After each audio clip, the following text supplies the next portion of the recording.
नमस्कार JD talk show में आपका स्वागत है। मैं हूं आपके साथ जेडी। क्या दुनिया तीसरे विश्व युद्ध की तरफ बढ़ रही है या यूं कहें कि बढ़ चुकी है?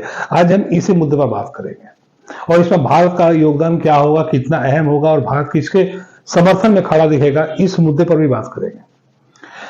24 फरवरी 2022 वो दिन था जब यूक्रेन और रशिया के बीच युद्ध की एक ऐसी लकीर खींची गई, एक ऐसी शुरुआत की गई जिसके बाद से यह युद्ध आज तक लगातार चल रहा है। इस युद्ध में कई पड़ाव देखे। एक ऐसा पड़ाव था जब रशिया के लगातार सोल्जर्स मारे जा रहे थे। एक ऐसा पड़ाव भी था जब यूक्रेन के शहर ध्वस्त होते जा रहे थे।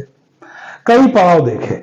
इसमें यह पड़ाव भी सामने आया जब अमेरिका यूक्रेन का सपोर्ट करने के लिए खुलकर सामने आया, नाटो के देश खुलकर सामने आए। रशिया के मना करने के बावजूद, विरोध जताने के बावजूद ये सारे देश यूक्रेन के साथ में कंटिन्यू सामने आए, आगे बढ़ते गए। अपने तरफ से यूक्रेन को समर्थन भी दिया और जो युद्ध के लिए जरूरी चीजें हैं, जितने भी बॉम्ब आर्टिलरीज है, इनको भी यूक्रेन को सप्लाई किया। अब जहां तक लग रहा है, ऐसा समझ में आ रहा है कि यही नहीं, ये देश जो है यूक्रेन को सैन्य सुविधा भी मौजूद फिलहाल मुहैया करवा रहे हैं। मौजूदा दर तो यही कह रहा है। अगर आप युद्ध की बारीकियों को देखेंगे तो आप जानेंगे कि लगातार रशिया के सैनिकों के मरने की खबर आई है कि ये लोग शहीद हुए, इतने शहीद यहां हुए, इतने शहीद यहां हुए, इस तरीके की खबरें आए। लेकिन क्या ऐसी कोई खबर आपको यूक्रेन की तरफ से मिली है क्या? नहीं। तो क्या यूक्रेन के जो सैनिक हैं वो अमर हैं? वो मर नहीं सकते हैं? क्या यूक्रेन में जो सैनिक है उनकी मौत नहीं हो रही है? क्यों कह रहे हैं जरा वो समझिए। रशिया की फौज की जो क्षमता है वो 14 लाख के करीब है, यूक्रेन 2 लाख। 14 लाख के जो फौज है उनमें 1.5 लाख से ऊपर की बताई जा चुकी है कि सैन्य ताकत जो है वो खत्म हो चुकी है। लेकिन वहीं यूक्रेन की सैन्य जो समीक्षा है उसको क्यों नहीं किया जा रहा है कि वहां यूक्रेन के कितने सैनिक मारे गए हैं? अगर 2 लाख, समझने वाली बात है, अगर 2 लाख रशिया के मारे गए हैं तो यूक्रेन के 1 लाख भी तो मारे गए होंगे ना। तो 1 ही लाख बचा, यानी उनकी भी सैन्य क्षमता है वो कम हो रही है। लेकिन क्या आपको ये युद्ध में दिख रहा है? क्या नहीं दिख रहा है ना।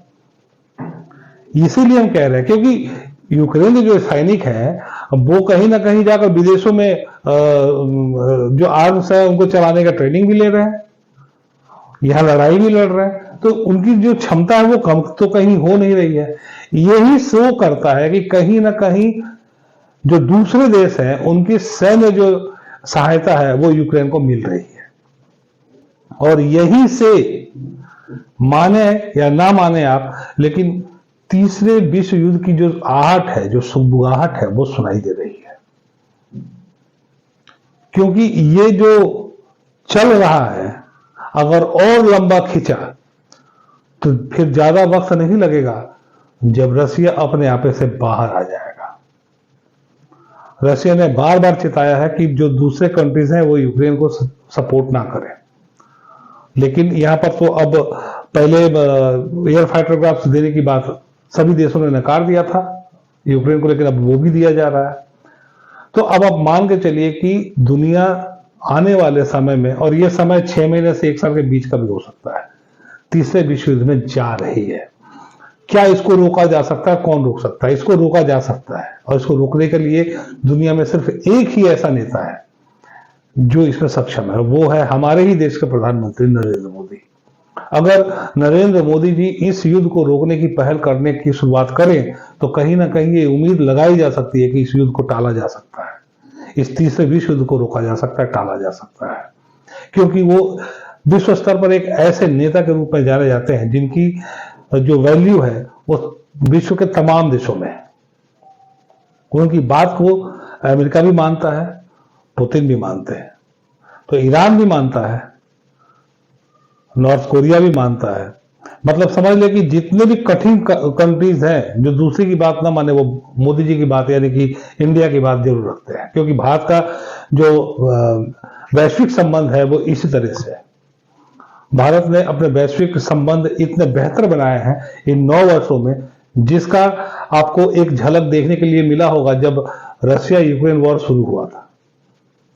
उस वक्त भारत के तिरंगे के तले केवल भारत के ही नहीं बल्कि और कई सारे देश, जिसमें पाकिस्तान भी शामिल है, बांग्लादेश भी शामिल है, देश के छात्र भारत के तिरंगे के तले निकल गए थे, सुरक्षित वहां से निकल गए थे। तो ये क्षमता है भारत में कि अगर भारत चाहे तो इस युद्ध को रोक सकता है, और इसके लिए अब नरेंद्र मोदी जी को कदम बढ़ाना चाहिए कि वो इस युद्ध को रोकने की पहल को अब वो उंगली जमा पहना दे। अगर तीसरा विश्व युद्ध शुरू हो जाता है तो भारत उस वक्त क्या करेगा, किसका समर्थन करेगा? आपको क्या लगता है? क्या वो अमेरिका के सपोर्ट में जाएगा? मुझे ऐसा नहीं लगता। मुझे लगता है कि भारत पहले तो इंतजार करेगा, न्यूट्रल ही रहेगा। युद्ध का जब तीसरा चरण, पहला चरण तो भी चल रहा है, दूसरा चरण वो होगा जब सभी देश युद्ध शुरू कर देंगे। जो तीसरा चरण होगा, निर्णायक चरण होगा, दरअसल भारत उसी वक्त युद्ध में शामिल आएगा। और जब भारत युद्ध में शामिल होगा तो उसके कुछ समय के अंतर ही यह युद्ध भी समाप्त हो जाएगा। आज भारत के पास में ऐसे ऐसे तकनीकी हथियार हैं जिनका तोड़ दुनिया में किसी के पास नहीं है। कुछ भारत ने बताया भी है, भारत सरकार ने कुछ हथियारों की जानकारी दी है, लेकिन बहुत सारे ऐसे हथियार हैं भारत के जिनको दुनिया से छिपा के रखा गया है, और वो अगर युद्ध होगा तो ही सामने आएगा। आप इसे समझ सकते हैं कि चाइना ने भारत के साथ घेराबंदी जरूर की, लेकिन चाइना ने युद्ध करने का हिम्मत नहीं दिखाया। इसका कारण भी यही था।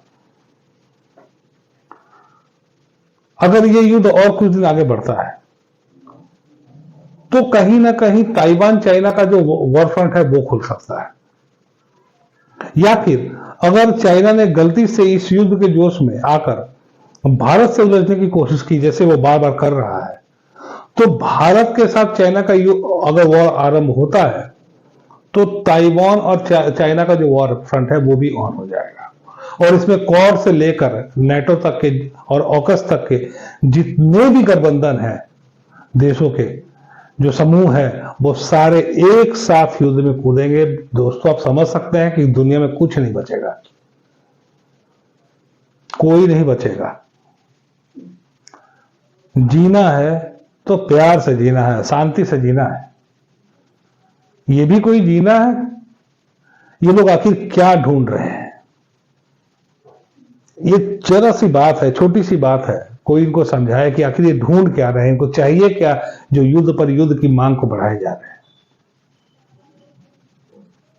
फिलहाल उम्मीद यही करी जानी चाहिए कि प्रधानमंत्री मोदी जी अब इस युद्ध को रोकने में अपनी भूमिका को निभाना शुरू करें, वरना आने वाले समय में ऐसा वक्त आ जाएगा जब इस युद्ध को रोक पाना असंभव हो जाएगा। और वो दिन इस ब्रह्मांड के लिए, इस दुनिया के लिए, इस ब्रह्मांड के लिए बहुत ही काला दिन होगा, जिस दिन ये तीसरा विश्व युद्ध शुरू हो जाएगा। क्योंकि उसके बाद अगर चौथा विश्व युद्ध कभी हुआ तो वो गोलियों, बम और बंदूकों से नहीं, बल्कि तीर कमान और भालों और लाठियों से लड़ी जाएंगी। क्योंकि सब कुछ तबाह हो जाएगा, टेक्निक भी खत्म हो जाएगी, कुछ बचेगा नहीं। तो अगर आप चाहते हैं कि ये सब बचे तो इस वीडियो को भी शेयर करें, ताकि हमारे देश के जो प्रधानमंत्री हैं उन तक पहुंचे और वो इसमें जरूर इनिशिएटिव लें और प्रयास करें कि इस युद्ध को कैसा रोका जाए। हमारे कार्यक्रम को देखते रहें, अपना ढेर सारा प्यार दें, लाइक करें, सब्सक्राइब करें, शेयर करें और